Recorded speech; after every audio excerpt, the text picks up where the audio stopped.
Bem-vindo! Escolha o tema do vídeo: animação, filmes, games, variedades. Ok, já vamos começar. Apenas um Show é um desenho com o qual compartilho uma relação muito especial e imagino que esse possa ser o seu caso também. Comigo foi muito simples. Eu passei a minha infância inteira sem ter TV por assinatura, então os desenhos com os quais eu cresci eram aqueles exibidos no SBT, TV Globo, TV Cultura e de vez em quando na Rede Record. Eu sonhava com a possibilidade de um dia ter acesso a Cartoon Network. Aquilo me maravilhava. Um canal totalmente dedicado a desenhos animados? Isso soa como paraíso para mim. Mas é aí que vem a parada. Eu só fui conseguir isso por volta dos meus 11 anos de idade, quando eu já estava transicionando da infância para a pré-adolescência. Mas aconteceu de ser o momento perfeito, o casamento perfeito, porque a Cartoon Network tinha acabado de iniciar sua terceira geração, marcada por desenhos cada vez mais insanos, com um humor nonsense e totalmente caóticos. O incrível mundo de Gumball, Hora de Aventura e Apenas um Show. Sim, eu tava lá quando essa animação estreou no Brasil, e por isso esse desenho sempre teve um lugar especial no meu coração. E agora, aproximadamente 9 anos desde seu episódio final, em 16 de janeiro de 2017, o desenho retorna com a promessa de nos apresentar aventuras nunca antes vistas e resgatar toda a originalidade, caos absoluto e humor imprevisível do desenho original. Uma missão que será ou não cumprida por essa nova série. Apenas um Show, As Fitas Perdidas.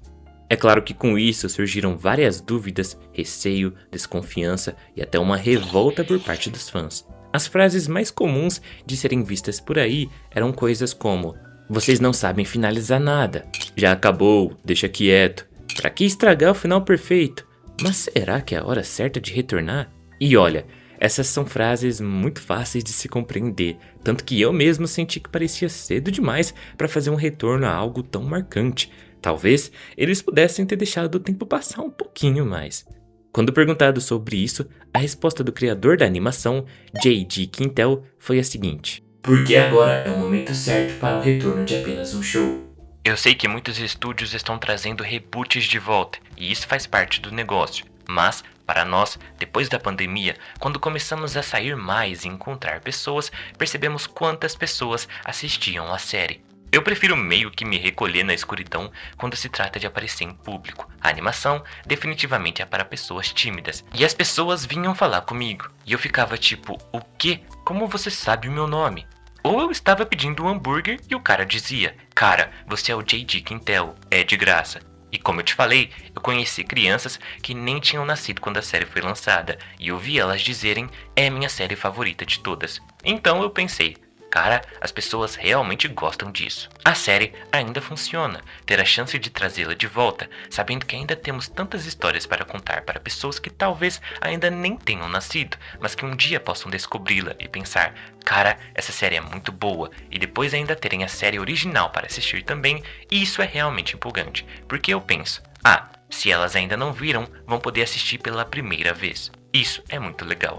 Dito isso, eu assisti os primeiros episódios dessa temporada de estreia de As Fitas Perdidas, a primeira leva de episódios, e venho aqui, no vídeo de hoje, analisar todos os 5 capítulos junto de vocês. Apenas um show?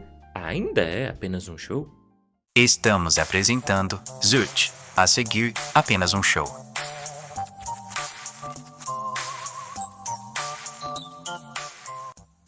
Uma estreia que acalma os fãs. Fita número 0, Pairulito no Paraíso.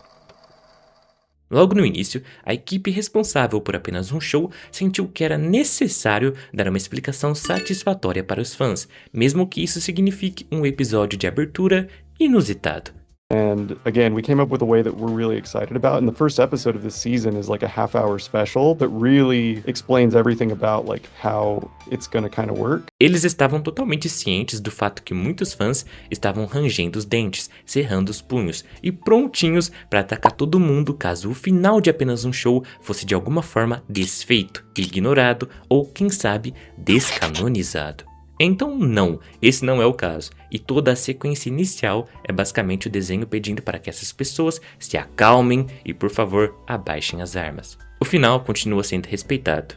A rotina do Pyrolito no céu é exatamente um paraíso para ele. É leve, divertida e cheia de energia. Entre nuvens e cenários absurdos, ele reencontra vários rostos familiares de personagens que morreram ao longo da série original. Tudo parece perfeito, pelo menos no começo. No paraíso, cada alma recebe uma fita de memórias, uma espécie de arquivo pessoal onde podem revisitar os melhores momentos de suas vidas. A fita do Pyrolito, por sinal, se chama Apenas um Show, e é através dela que ele revive todas as suas aventuras, as aventuras que marcaram sua vida na Terra, e ele morre de rir com isso.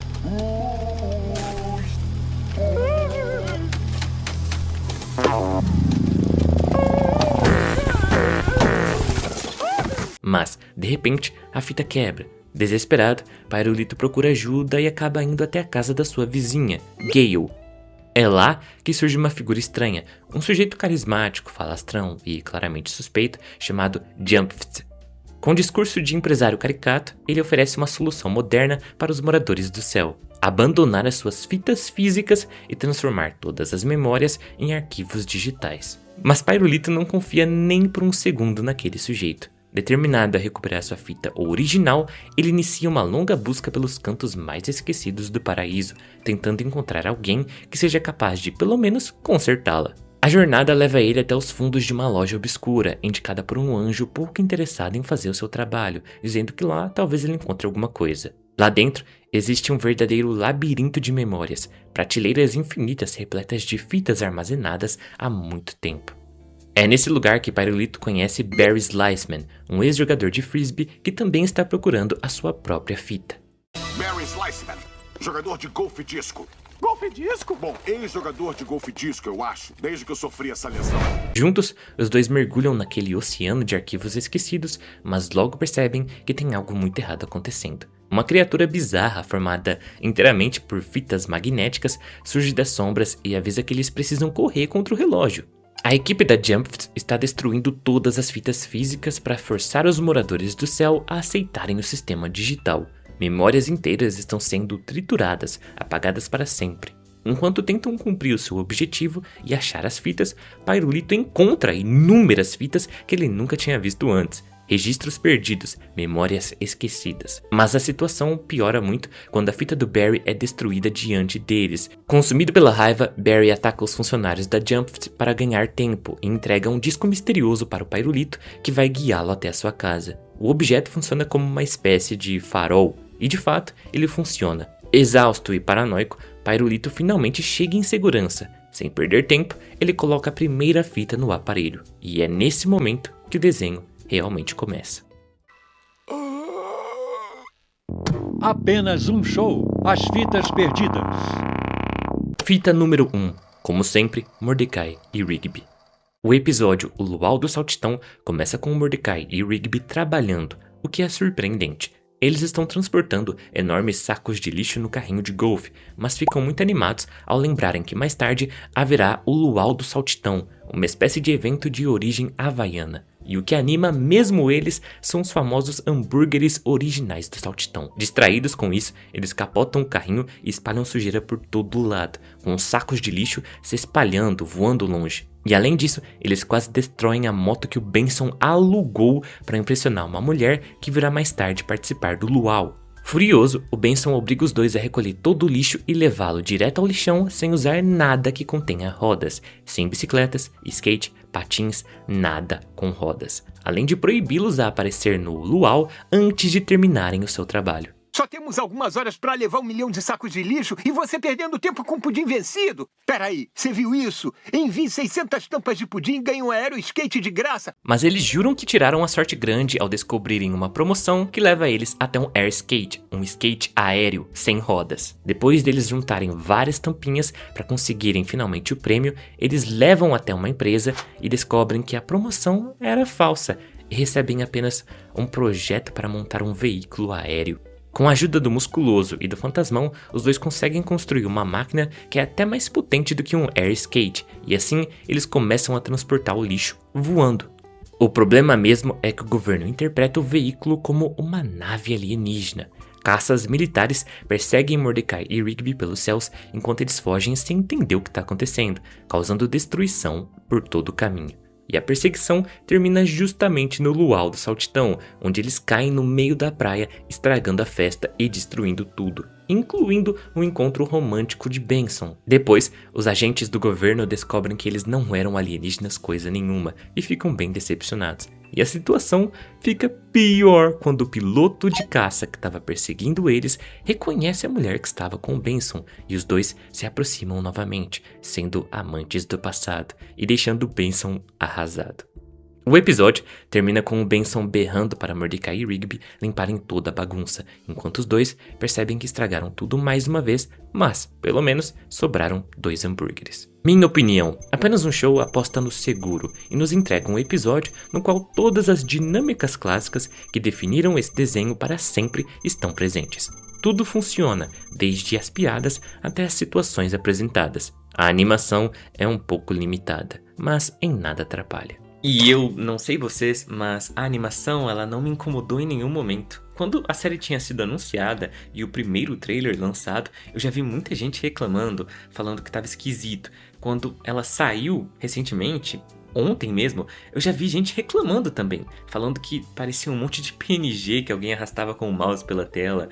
Eu não consigo ver isso. É a mesma animação. Claro, não exatamente a mesma, não exatamente o mesmo character design, a mesma direção de arte, mas ela é bem fiel à série original. Só uma versão mais atualizada, um pouco diferente, talvez sim, um pouco mais limitada, mas eu não me incomodei como muita gente por aí na internet tá se incomodando. Eu não consigo entender. Fita número 2. Benson segue tentando.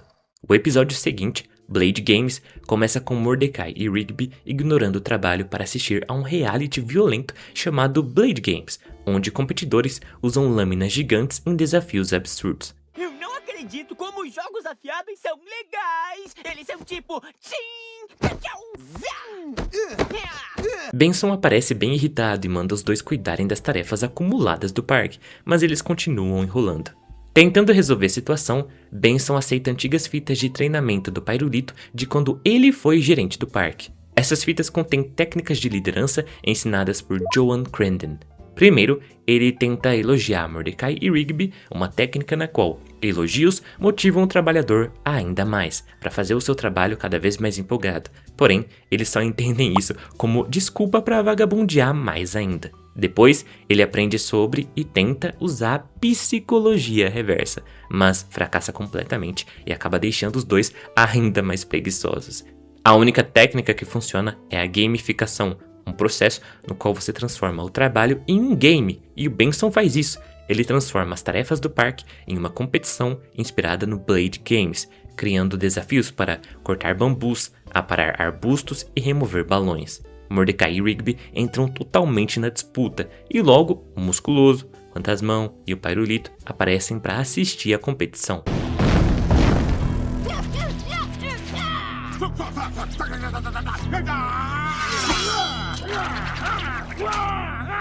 Mas, como sempre em apenas um show, a situação sai do controle. Os verdadeiros competidores da Blade Games descem do céu e aparecem no parque querendo participar. Mas quando Benson tenta admitir para eles que o torneio era falso e uma mentirinha do Ben, eles ficam furiosos e começam a destruir tudo, inclusive o carro dele, que eles picotam por completo. Devastado, o Benson cai no chão e começa a chorar igual um maluco, o que faz com que os participadores fiquem incomodados com isso. Eles ficam tão desconfortáveis que vão embora, e o Mordecai e o Rigby, se sentindo culpados, finalmente decidem trabalhar sem reclamar. Porém, no final, o Benson revela para nós, os telespectadores, que o choro fazia parte de uma atuação. Outra técnica que ele aprendeu nas fitas, uma parte em que ele aprendeu a manipular emocionalmente as pessoas. Uma técnica baseada no apelo emocional. Minha opinião, ainda melhor do que o episódio anterior, Blade Games tem o mesmo DNA humorístico das primeiras temporadas da animação original, arrancando boas gargalhadas e rendendo ótimos momentos. Fita número 3. Fraco, chato e formulático demais.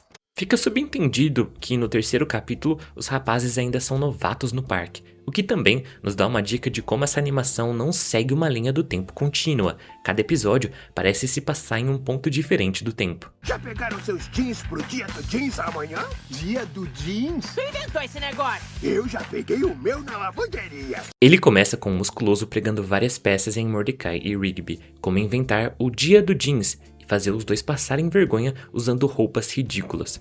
Como ainda são novatos, eles caem em todas as pegadinhas e acabam tão cansados que dormem durante uma explicação do Benson, sendo repreendidos na frente de todo mundo. Depois disso, o Musculoso conta que está sempre descansado porque ele possui um lugar secreto para cochilar e diz que ninguém jamais vai encontrar esse lugar.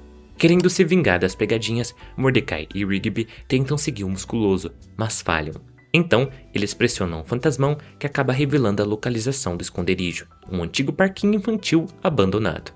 Os dois encontram o local, uma casa na árvore com um colchão muito aconchegante, e decidem tirar um cochilo ali. Só que luzes estranhas prendem os dois na cama, e eles acabam mergulhando em um sonho chatíssimo, indo parar num lugar totalmente tedioso, onde o Benson é estranhamente bonzinho, e eles percebem que por mais que tentem, não podem acordar. Quando descobre o que aconteceu, o Musculoso corre até lá com o Fantasmão para tentar impedir isso e salvá-los.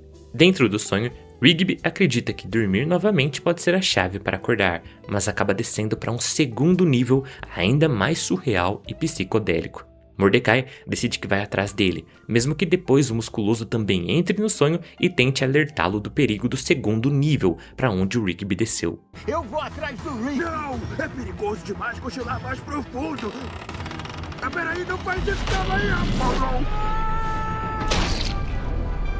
Nesse reino psicodélico, eles encontram ele, mas descobrem que o Rigby dormiu outra vez e caiu em um terceiro nível, descrito pelo Musculoso como um lugar terrível de onde ninguém consegue escapar. Mesmo assim, o Mordecai insiste em salvar o amigo, e os dois entram no último nível, um pesadelo ainda mais sombrio. Enquanto isso, o Fantasmão segue os protocolos deixados pelo Musculoso para acordá-los no mundo real. Aos poucos, eles conseguem subir pelos níveis do sonho até finalmente, depois de muito esforço, acordarem. No final, Mordecai, Rigby e Musculoso fogem antes que o Benson encontre eles no esconderijo e aconteça um grande mal-entendido. Mas, logo depois, o Benson descobre o lugar secreto e o episódio termina com ele tirando um cochilo ali também. Minha opinião, então... E esse foi facilmente o episódio que eu menos gostei. Ele é tão formulático, ele é formulático até demais para os padrões desse desenho. Ele é simplesmente sem graça, é apenas um show no piloto automático. Diferente dos outros episódios da primeira temporada que saíram até agora, esse nem tem personalidade. Ele parece o reciclado do reciclado. Então, não é que eu ache ele um episódio ruim, é só que ele me parece muito repetitivo, é como algo que eu já assisti antes.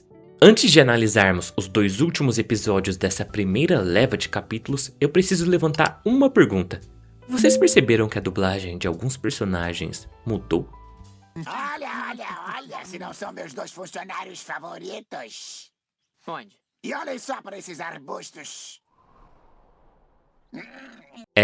Pois é. E todas essas trocas têm motivos muito tristes. E aí, Gucci?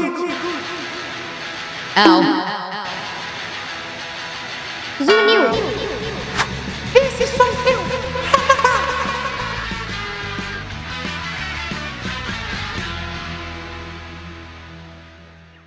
E hoje eu tô aqui pra falar de um assunto meio complicado. Troca de dublagem.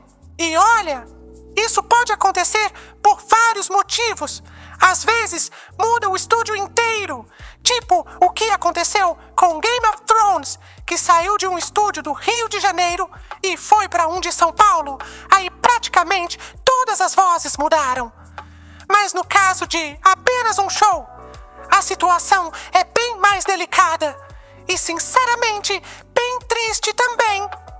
Acontece que alguns dos dubladores originais, infelizmente, faleceram nos últimos anos. Então, eu queria deixar aqui o meu respeito para Ana Lúcia Menezes, Flávio Beck e Ricardo Schnetzer. Vozes da Margaret, do Musculoso e do Benson.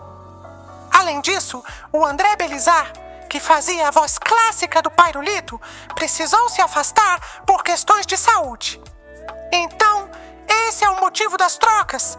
E eu entendo totalmente que para muita gente isso tenha sido estranho ou frustrante no começo.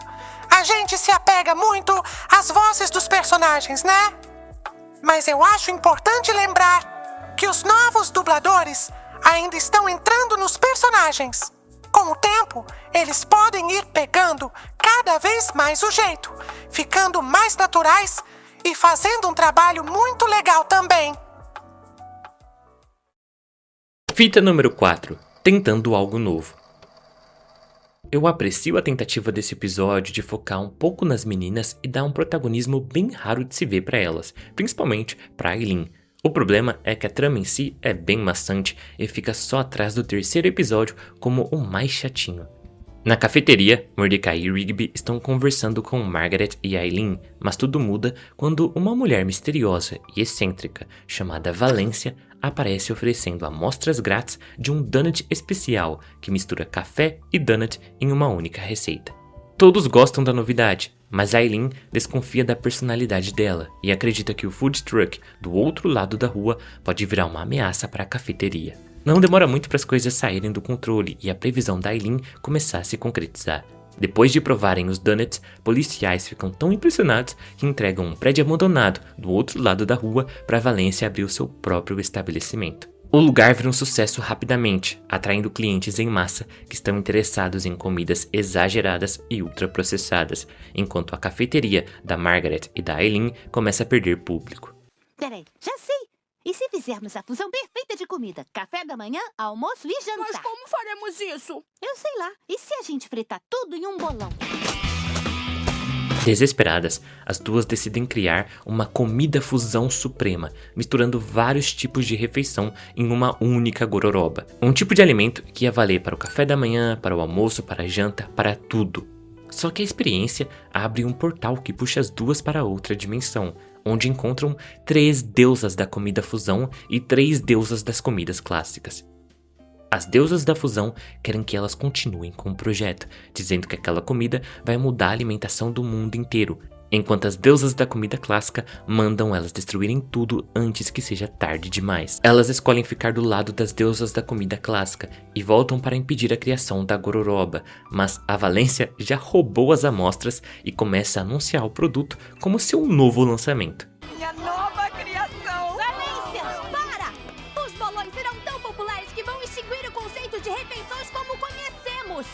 Isso é tão triste! Quando Margaret e Aileen tentam confrontar ela, as deusas da comida fusão surgem para defendê-la, enquanto as deusas da comida clássica aparecem para ajudar as protagonistas. Assim, se inicia uma batalha caótica, e no meio da confusão, as duas conseguem destruir todas as amostras da comida que elas fizeram, antes que a Valência reproduza em massa. Alguma última palavra? Que tal uma última refeição? O quê?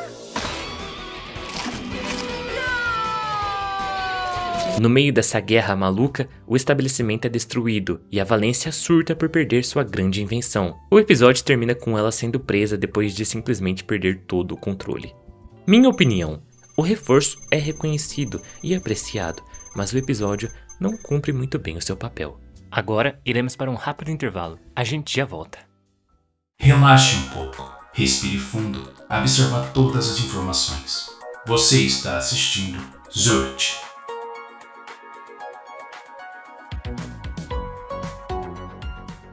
Tá na hora de você ir lá para a lua!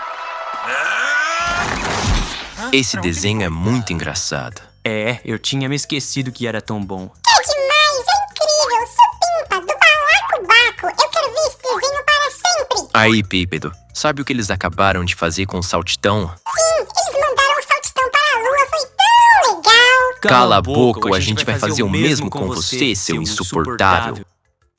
Um dia bom é sempre um dia para assistir Zult. Relaxe e aproveite o restante do vídeo. O melhor episódio e as minhas expectativas. Fita número 5. O sucesso está aqui. Benson pede que Mordecai e Rigby reabasteçam a lanchonete do parque, já que toda a comida venceu. O Rigby argumenta que isso aconteceu porque a comida que eles têm lá é muito ruim e ninguém quer comprar, sugerindo algo mais custoso. Mas o Benson insiste que eles façam somente o que ele mandou. No caminho, eles decidem ignorar por completo a ordem do Benson e procuram algo melhor, experimentando várias amostras grátis até encontrarem uma barraca de boba, uma bebida esquisita que está bem alta lá nos Estados Unidos. Eles gostam e levam para o parque, mas Benson detesta e manda eles venderem aquilo rapidamente ou estão no olho da rua.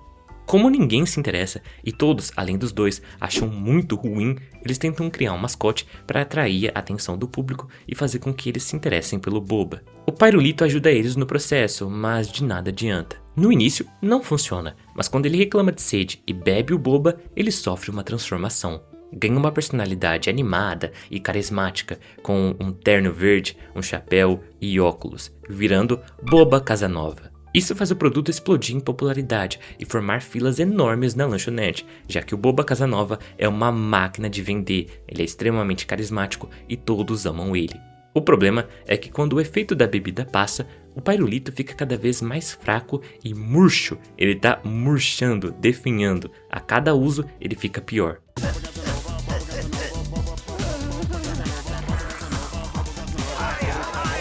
Mesmo assim, o sucesso do Boba não para de crescer, e ele continua tentando ajudar os protagonistas. Isso gera uma grande confusão com um enorme kaiju vindo diretamente do Japão que está interessado em provar o Boba, mas acaba odiando também. No fim das contas, o Pairulito, ou melhor, o Boba Casanova, termina de ajudar eles na sua missão. Eles vendem praticamente tudo, mas o lugar acaba destruído. O Benson aparece totalmente furioso, alegando que agora de nada importa se eles venderam todos os boba, porque o dinheiro que eles conquistaram não é nem metade do que eles vão precisar para cobrir os estragos que fizeram no parque durante um confronto do Boba Casanova com o kaiju. Minha opinião, de todos os episódios que saíram nessa primeira leva, esse é disparadamente o melhor. Tudo nele funciona, ele é extremamente icônico logo de cara. Eu sempre acreditei que Apenas um Show tem pouquíssimos episódios ruins, ou quase nenhum. Por exemplo, mais cedo eu me referi ao episódio do Cochilo como sendo chato e tedioso, mas eu não acho que ele seja ruim, é só que é algo que já vimos antes. Eu senti até que era um episódio que eu já tinha assistido no mínimo 50 vezes na Cartoon Network. Para mim, um ótimo episódio de Apenas um Show não só segue o formato, porque só fazer isso é muito fácil. É só seguir a receita clássica. Uma situação boba, foge do controle, aparece uma entidade bizarra. É simples, né? Um bom ou até mesmo um excelente episódio de Apenas um Show tem que ter um tempero a mais. É aquele episódio em que o humor encaixa, as piadas e os absurdismos funcionam. Você se pergunta o que diabos você está assistindo e se questiona sobre como a Cartoon deixou algumas piadas passarem batido. É aquele episódio que extrai o melhor das dinâmicas entre os personagens e que faz você entender o motivo do desenho ter feito tanto sucesso para começar. O Boba Casanova é facilmente algo que me remete aos tempos de ouro dessa animação. E olha, esse tempo pode estar voltando. Eu fico sim um pouco preocupado com o fato de que a cultura pop atual parece uma máquina de resgatar ideias e nunca andar pra frente, tá sempre voltando, olhando pro passado. É sempre um reboot, um remake ou um revival. Estamos sempre retornando ao passado, recriando as coisas do passado. Mas ao mesmo tempo, eu não vou ser hipócrita e fingir que eu não adorei os novos episódios de Apenas um Show, foi divertido de assistir. E se for para eles continuarem assim, leves, sem um grande compromisso, apenas aventuras inéditas que honram a série original, então por mim, tudo bem. Continuem mandando mais, que eu vou assistir tudo com muito bom gosto. Eu sou o Zut e esse foi o vídeo de hoje. Caso tenham gostado, já podem deixar o seu like, se inscrever no canal para me ajudar e até a próxima. A gente se vê.